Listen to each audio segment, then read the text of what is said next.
Good morning, everybody. It is Steve with Real Progressives. We're going to talk quickly about the national debt, reducing the deficit, and Social Security Trust Fund in rapid fire. So brace yourselves. Number one, the national debt is nothing more than all the dollars to the penny that have not been taxed that are in the private sector.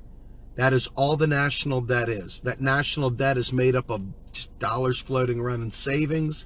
It's made up of treasuries. It's made up of a series of things, but none of it is actual debt. We haven't borrowed any of it.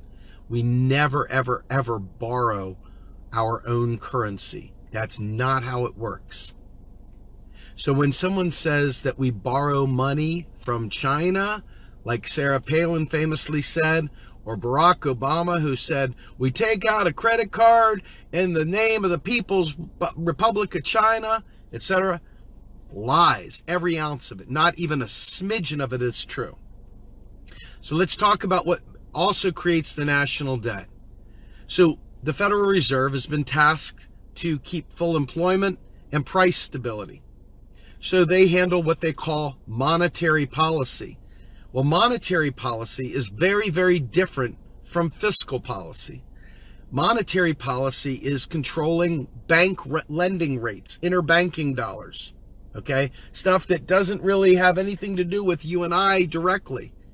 Because at the end of the day, if we're borrowing money, most likely we have been put in that position these days, the average American, because the federal government isn't spending enough.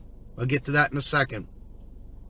So the national debt is made up of every single dollar to the penny, every single bit of money in the economy to the penny that has not been taxed yet. That's all the national debt is, because the dollar starts out as a tax credit. The dollar is $1 of tax credit. Before you can pay your taxes, the government needs to spend that money into the economy. Think about it. Think about it.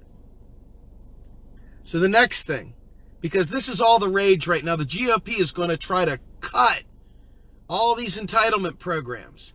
And sadly, the progressive left, these cool kids from out in California, the young Democrats, they don't want to hear nothing about this stuff. They think they got it going on.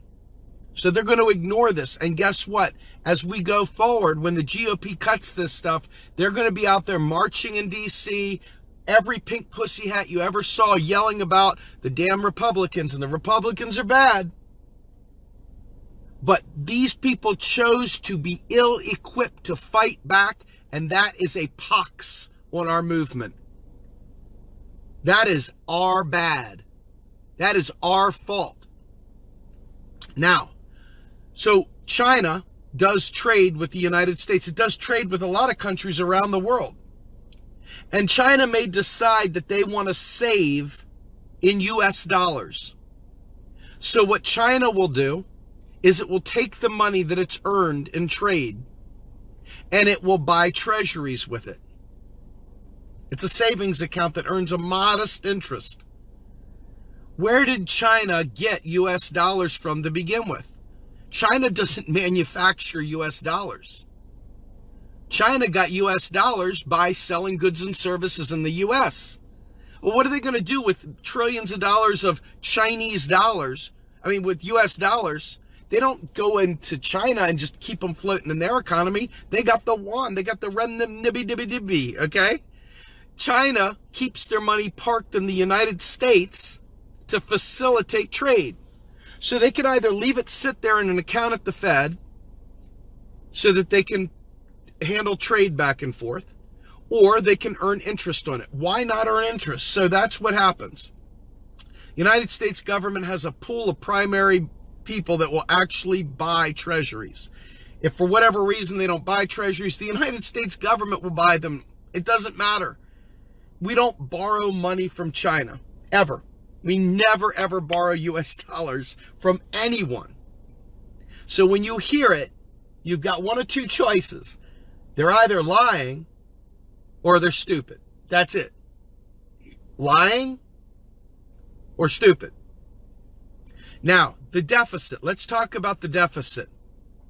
The deficit is the difference between the amount that the government has spent and the amount that it has taxed.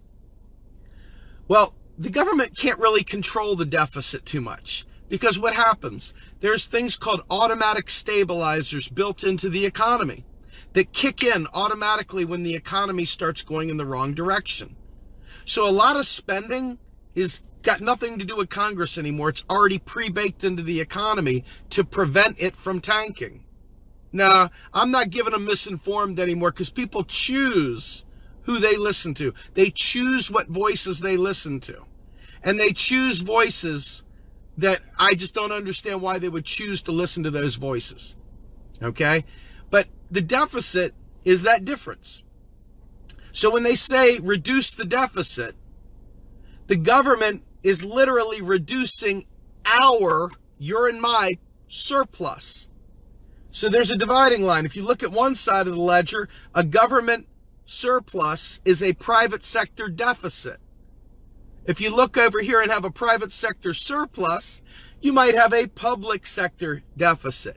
That's good. When the government spends more into the economy, it gives us an opportunity to save. It gives us an opportunity to save. Now, when does that become a problem? It becomes a problem when all the savings are taking place at the top and they're keeping us at the bottom starving and desperate. So when they do tax cuts for the rich, it's not bankrupting the country. It's not hurting anything except for income inequality. Do you realize this? I want you to really pay attention to what I'm saying here. This harms the economy because it doesn't distribute it properly. It does not distribute the money properly. So by cutting taxes at the top and keeping us struggling, they have really set up the income inequality that we've seen for the last 40 years. So refuse the tax cuts for the rich. Fight the tax cuts for the rich, not because it's bankrupting the nation, not because it's preventing us from spending on the people, not because it's in any way, shape, or form stopping us from Medicare for all, not because it's stopping us from student debt elimination, not because it's stopping us from green energy, but because it's exacerbating wealth inequality in America.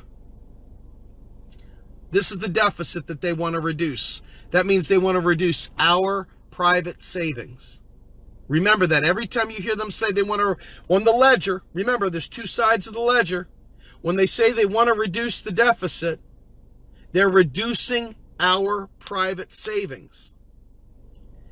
We want the deficit. There's never a bad time to blow up the deficit. Okay? The problem is, where do they blow it up at? Do they blow it up at the bottom 99%? Or do they blow it up at the top 1%? If they blow it up at the top 1%, then you get into a trickle-down environment, and it doesn't trickle down. We already know that that warm thing coming down our head is nothing but rich people pee. It's not money. It's not anything that we want, okay? So, let's now talk about Social Security. So Jimmy Dore had Stephanie Kelton on the other day. Bravo. And in that, there was a lot of really great factoids that came out. You saw Jimmy Dore having these light bulb moments, and it was like, oh, please, God, hold on to these light bulb moments. Don't start slipping back over there with Chris Hedges talking petrodollars and other stuff. Stay in the know, buddy. Stay in the right lane. Stay where you belong. Right. But they talked about Social Security Trust Fund. And they talked about Alan Greenspan beating the taste out of Paul Ryan's mouth when Paul Ryan said, isn't there an insolvency problem? Alan Greenspan, the guy who ran the Federal Reserve, this guy knows how it works inside and out.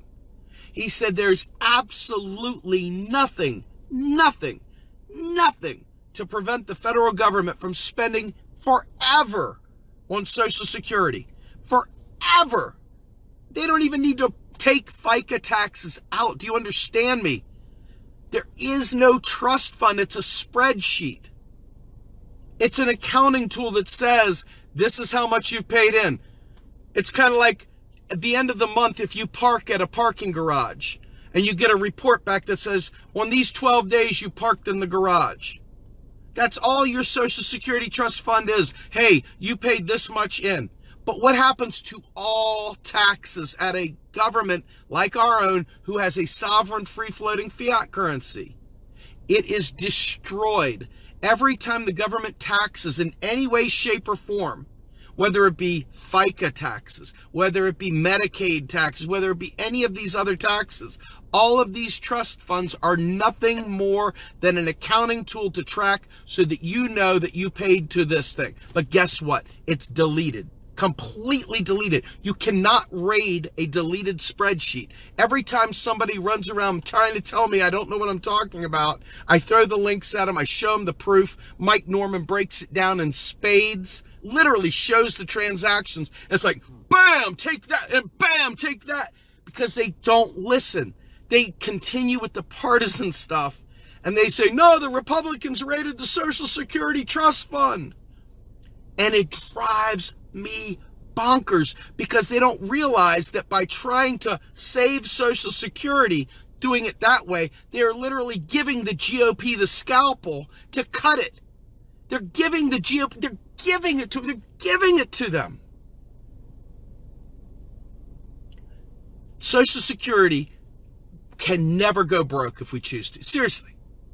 They can make every payment. The key is there goods and services available to be bought with the Social Security checks? And as Dr. Kelton pointed out very, very eloquently in that video, we have an aging boomer population. And that aging boomer population is going to want goods and services. Do we have the means to provide them with a shrinking workforce? Do we have the ability to provide them with the goods and services that they are going to want? Otherwise, we could have inflation where we have a lot of people having money, wanting things, and there's not enough goods and services because we haven't produced them. Now, at that point in time, we enter into a different scenario. So that is the real constraint. We've always said it's not about money. It's about, do we have the goods and services? Are there enough nurses and doctors to do Medicare for all? Are there enough teachers to do free college?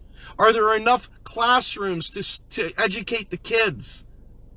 Are there enough parks to play in? Are there enough whatever to meet the needs and the demand? It's never a piece of paper constraint. Do you realize we create this shit every single time the government spends? New money is spent into existence. Every time it taxes, money is taken out of existence, destroyed. New money comes in, old money is destroyed. This is why when people say, what are you going to do, print more money? Well, God, there's a drain at the bottom of this thing. New money is poured into the bathtub, and to prevent inflation, money is taken out of the drain. It's destroyed. It's not put off in some cabinet somewhere. It's not in a piggy bank. There's no piggy bank with a bunch of old grannies crumpled up old dollar bills and hay pennies. That's not how it works. The money's destroyed, it's deleted, it's purged, it's burned, it's shredded, whatever. Every time the dollar is spent into existence by Congress, that's it. New money. Brand new money spent one time by the government. Every time it's purged via taxes, it's destroyed. Please, when you hear the GOP coming at you, know what the real lie is. Do not allow partisan Democrats to allow you to believe that they're blowing up the deficit. Do not allow partisan Democrats to say they're blowing up the national debt. Do not allow partisan Democrats to say these things, because they are absolutely putting a gun to our heads without knowing any better.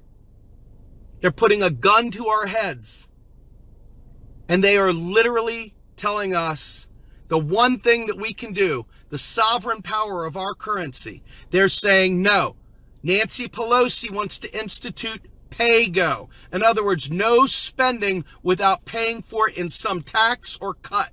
Do you realize when I just told you about the ledger, there's our side, there's the government side. When Nancy Pelosi said there is no spending without it, that means we've got to keep paying, and the shrinkage of our personal savings, our innovation, it's austerity. It's just as bad as the GOP. Do you understand what I'm saying? Please hear me. It's every bit as bad as the GOP. And in some ways worse, because at least the GOP doesn't lie and say they want to give us health care. The Democrats, the partisan Democrats, the establishment corporate new Democrats say that they want to give us health care as a right. No, we should have a job guarantee, but we got to pay for it. No, we should have health care, but we got to pay for it. It's a lie. It is a bold-faced lie, and you need to know it so that you can fight back. I'm Steve Grumbine with Real Progressives. I hope you learned something today. Have a great day, everyone. Bye-bye. If you have a desire to volunteer, you want to learn some skills, don't think you're walking into Microsoft. We're not Microsoft. We're just a bunch of volunteers trying to put this thing together, but we do have a plan. And if you're interested in learning, you're interested in contributing, and you're interested in being a part of something greater than yourself, that's not just politically driven, that is beyond politics, it's over politics, it's broader. If you want to be a part of something like that, we want you to be a part of us too. Make no mistake about it. We are all about modern monetary theory, and we're proud as hell of it. We don't pull punches, we don't make excuses, and we don't provide air cover for people that get the economics wrong. But the rest of it, we go hand in hand with almost everyone when it comes to the progressive movement's desire for green energy, when it comes to the progressive movement's desire for healthcare, when it comes to education, all the above. So think about it. We could use your money for sure. If you would like to help us on a monthly basis, please go to our Patreon account. If you want to send a check, we have a P.O. Box now, P.O. Box 313, Lewisberry, Pennsylvania, 17339. We have our Patreon account, like I said, for monthly donations. And we also have a PayPal for one-time donations. I'm hoping that if you volunteer, you'll look at the button on our page, the page that's associated with this live stream, and you'll click on that button and you'll sign up to volunteer. If you've got video editing skills, if you've got writing skills, if you've got project management skills, if you've got business analyst skills, if you've got process management skills, if you've got a desire to be a part of something and are willing to learn and have no skills, but willingness, please click that button and sign up. And if you just want to know what's going on, go ahead and sign up so we can get our newsletter out to you as well. But in the meantime, though, I just want you to know I appreciate every one of you for supporting us, even watching these live streams, coming to our page, sharing our content. We are going to change the world. I assure you that, one way or the other. And I hope you all will be a part of that. I'm Steve Grumbine with Real Progressives. Have a great evening, everyone.